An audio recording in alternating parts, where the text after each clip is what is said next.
Good morning. I think he probably has all the authority he needs, but I can say this, I think, with confidence on a bipartisan basis. If there's any authority he doesn't have that he does need to increase sanctions on Russia, he'll get it from Congress. And I think the Congress, on a very bipartisan basis, will also be willing to provide whatever resources are necessary to help Ukraine defend itself.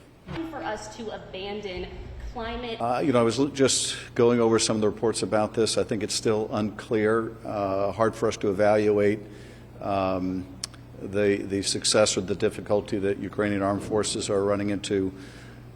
But it's a terrible mismatch. The Russians, I think, have the military capability to overwhelm Ukrainian forces, but Ukrainians are determined to fight and to protect their homeland. And while I think we are likely to see Russia very quickly overrun Ukraine, I also think that this will be a long and bloody campaign, a pointless, needless, disastrous campaign.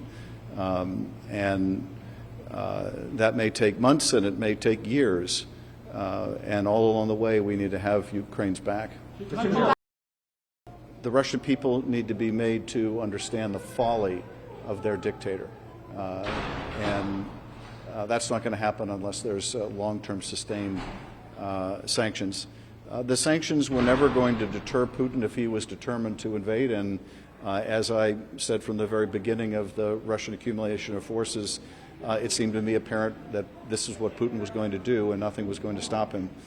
But we can do a lot to make the costs to the Kremlin unsustainable, economically unsustainable, and by providing defense and military support to Ukraine, unsustainable for Russian forces. Could you talk? I think one pressing concern is that what the Kremlin is directing at Ukraine may not stay in Ukraine in terms of the cyber attack. The other possibility is that Putin lashes out at the United States and NATO. And that in this kind of hybrid warfare, it deploys cyber tools to attack American companies or American infrastructure. We have to hope and pray that doesn't happen, but in warfare there is always the risk of escalation.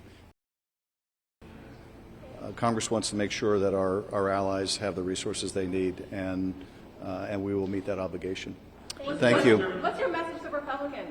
Are you in favor of cutting Russia off from SWIFT? Is that what you mean by financial? Yes, I am. Okay.